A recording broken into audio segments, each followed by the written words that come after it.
इन दोनों में से या बाकी आपने जो फैमिली बताई ये अलसी होगी और राया वगैरह होगी, और अगर हम मुकाबला उससे करें कनोला से, तो किसकी मांग सबसे ज़्यादा है?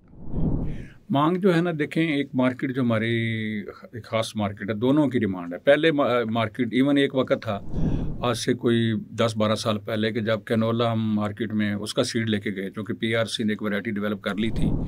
तो ये 2010-11-12 में हमने ये इसके साथ मिल के, नेशनल रूल्स प्रोग्राम के साथ मिल के, तो हमने इसको बहुत बड़े एरिए पे काश्त किया। तो इसका जब बीज आया, वो मंडी में फ़रोख्त के लिए हम वो लेके गए, तो उन्होंने कहा कि जी ये तो, हालांकि वो बोल्ड साइज़ की बड़ी सरसों थी, तो उन्होंने कहा कि जी हम आपको 200-300 रुपया कम देंगे इसका, अच्छा। क्योंकि ये वो वाली जो है सरसों नहीं है आम। तो एक वक्त में तो ये मार्केट इसको अलहदा से जो थी मुश्किल से, बल्कि जो एक्सेप्ट ही नहीं किया था उन्होंने। जो इसकी हाइब्रिड है या जो कैनोला है, कैनोला टाइप को भी मार्केट नहीं उठा रही थी, या कम पैसों पे उठा रही थी इसकी निस्बत के, जो कि वो सरसों पुरानी वो लगाते हैं उसकी निर्भर। ये बस अब नहीं है, अब लोग मार्केट इसको अलहदा से रिकॉग्नाइज करती है, और इसकी मार्केट भी डेवलप होगी, और कीमतों का कोई बड़ा फ़र्क नहीं है, लेकिन पैदावार का फ़र्क है। पैदावार का फ़र्क है। दूसरा ये है कि जी इनकी जो कटाई के ऊपर बड़ा फ़र्क है, कि जो सरसों टाइप है, जो वो पुरानी जो किस्में हैं, वो ज़रा वो शटरिंग हम कहते हैं, कि वो बीज खुल के फलियां और वो गिरते नहीं है फील्ड में ना। अच्छा तो अच्छा अच्छा। वो तकरीबन, और इसमें जो है ज़रा सा आपने अगर खराब ये मैच्योर हो कनोला गई, का आपने बताया? ये जो दूसरी आम देसी या राया वगैरह टाइप जो है ना, अच्छा अच्छा। और जो कनोला टाइप हैं जिनका खुर्दनी तेल के लिए यूज़ होती हैं, ये ज़रा फसलें सेंसिटिव हैं, और इनकी जो है कोई 1 महीना 1.5 महीने का टाइम भी ज़्यादा लेती हैं ये। उसकी निस्बत अच्छा। वो 90 दिन से शुरू होकर 110 दिन तक ये की फसल फसलें। अब होती है। ज़मींदार ने यही फैसला करना है कि जी उसने आगे फसल कौन सी लगानी है। और अगर वो शुगर केन के अंदर इसको इंटरक्रॉप कर रहा है, तो वो उसको फरवरी मार्च में शुगर केन की फसल को तोरिए से फारग करना होता है, तो वो नहीं जा सकता मई जून तक कि जी उसमें जो है ये जो है अपना कैनोला लगा रहा है, जो लॉन्ग ड्यूरेशन है। तो ये हैं, ये किसान जानते भी हैं, और हम उनको एक एडवाइस भी कर रहे हैं कि जी जो भी आप उठाएं, प्रोडक्शन जो है वो अगर आप ज़्यादा बेहतर तरीके से लगाएंगे, प्रोडक्शन टेक्नोलॉजी अच्छी तरह से इस्तेमाल करेंगे, खेलियों पे लगाएंगे। कुछ ऐसे इलाके हैं जहाँ खेलियों पे लगा के आप ज़्यादा पैदावार ले सकते हैं। प्लांट टू प्लांट डिस्टेंस ठीक रखेंगे, और पौधों की तादाद जो है 60-70 हज़ार 80 हज़ार जो मेंटेन करेंगे, तो आप इसकी पैदावार 25-30 मन भी ले सकते हैं। और अमूमी तौर पर जो पैदावार है 14-15 मन 16 मन है। तो अगर आपने और ये संभाल करेंगे, और कैनोला में पोटेंशियल ज़्यादा है, अगर उसकी आप बेहतर पैदावारी टेक्नोलॉजी जो है, जो रिकमेंडेड है फॉर हर रीजन के लिए, डिफरेंट रिकमेंडेशन है, और जो हमारे मुख्तलिफ अदारे हैं उनके ब्रोशर भी मौजूद हैं, तो ब्रोशर भी देखे जा सकते हैं स्पेसिफिकली, चूँकि यहाँ हम तमाम इलाकों को के बारे में हर टेक्नोलॉजी बताना है कि जी कौन सी चीज़ के ऊपर क्या कितना यूज़ किया जाए, किस तरह की ज़मीन के हवाले से किसके ऊपर क्या यूज़ किया जाए, वो शायद मुमकिन नहीं होगा। तो वो उनको देख के जो भी उनके वहाँ माहिरीन हैं, हमारा तोसी का महकमा है, रिसर्च के अदारे हैं, वहाँ से ये बीज मिल भी रहे हैं। प्राइवेट सेक्टर बीज भी दे रहा है मुख्तलिफ नामों से, सुपर राया, और किसान दुकान के प्लेटफॉर्म से भी, हमारे प्लेटफॉर्म से भी ये सीड अवेलेबल है। तो हम साथ ही साथ उनको ब्रोशर भी देते हैं कि जो आपकी टेक्नोलॉजी, तो हमसे अगर रब्ता करेंगे तो हम बड़ा उस इलाके की मुनासबत से जो बीज होगा वही हम रिकमेंड करेंगे, और जो टेक्नोलॉजी पैदावार टेक्नोलॉजी है उसकी हर जो लगाने से लेके बर्दाश्त करने तक जो उसकी टेक्नोलॉजी के जो चीज़ें, फर्टिलाइज़र क्या डालना है, उसकी बीमारियों की तमाम तफसील जो है वो उसमें बिल्कुल होगी। अच्छा डॉक्टर साहब, इसमें जो लोग फसल के तौर पे, एक तो आपने बताया ना कि अगर दूसरी फसल के साथ, जैसे गन्ना लगाया हुआ है, तो उसके साथ आप बीच में आपने लगा लिया, कुछ हिस्से पे कर लिया आपने।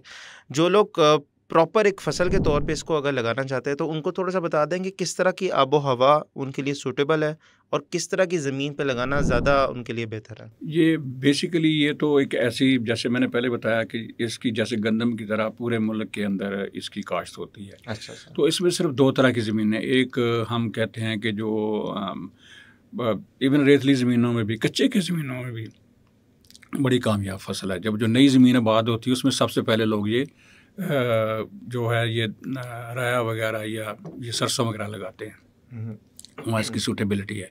सिर्फ जिन ज़मीनों में पानी खड़ा होता है, या उसके अलावा जहाँ नमकियात ज़्यादा है, सैलिनिटी ज़्यादा है, उन ज़मीनों में ये फसल वहाँ मतलब इतनी फसल अच्छी नहीं होती है।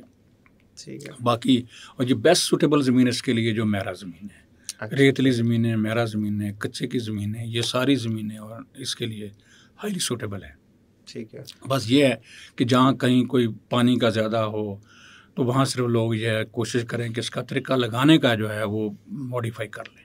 कहीं वो उस वहाँ आप केलियों पे भी लगा सकते हैं। ठीक है, और उसके लिए हमसे रब्ता भी कर सकते हैं। डॉक्टर साहब, इसमें वक़्त काश क्या होना चाहिए इसका?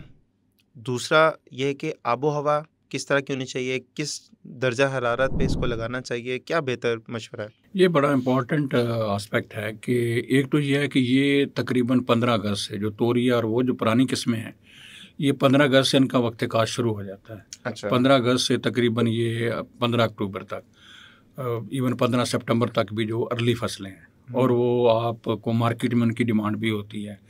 बहुत सारे लोग चारे के लिए भी लगा लेते हैं कि जानवरों को इस मौसम में चूँकि शॉर्टेज होती है तो वहाँ से इसका चारा भी आ जाता है। वो ये इसका अर्लियर टाइम है। ये वो हैं जो तोरिया और सरसों की किस्में हैं। लेकिन उसके बाद जो राया वगैरह है ये 15 सितंबर से इसकी जो है 15 अक्टूबर तक, और उसके बाद जो आपका ये जो टेम्परेचर है इनका ये 35 के करीब करीब डिग्री सेंटीग्रेड करीब करीब वहाँ। लेकिन अगर आपने कनोला लगाना है तो वो 30 डिग्री से नीचे।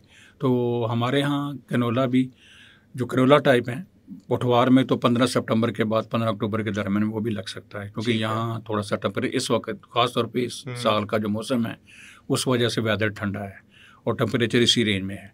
तो ये जो क्लाइमेट चेंज उसको भी देखना होता है। दूसरा ये कि अगर जनूबी पंजाब में या आगे सिंध में ये फसल लगनी है तो वहाँ ये तकरीबन जाके अक्टूबर और हाँ अक्टूबर का महीना, अक्टूबर 1 से लेकर 30 अक्टूबर तक बेस्ट टाइम है।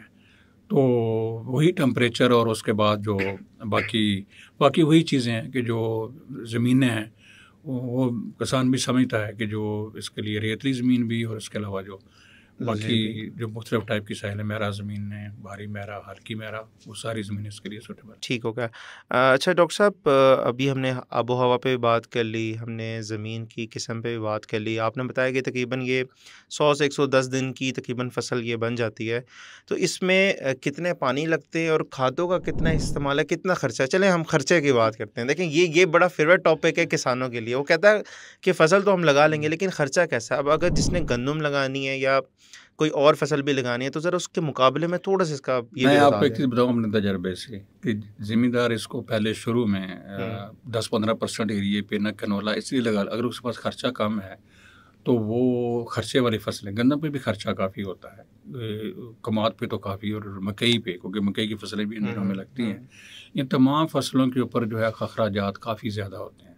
पोटैटो तो वही बंदा लगाता है जिसके पास कम से कम 1 एकड़ पे 1 लाख रुपया खर्च करने के लिए। अच्छा। ये खर्चे के हिसाब से ये फसल सबसे इसको लगाया इसलिए जाता था कि जिसके पास कम सरमाया है या फाइनेंसेस हैं तो उसके लिए ये बड़ी आसान क्रॉप है, सूटेबल क्रॉप है और बहुत कम खर्चे से ये जो फसल लगाई जा सकती है।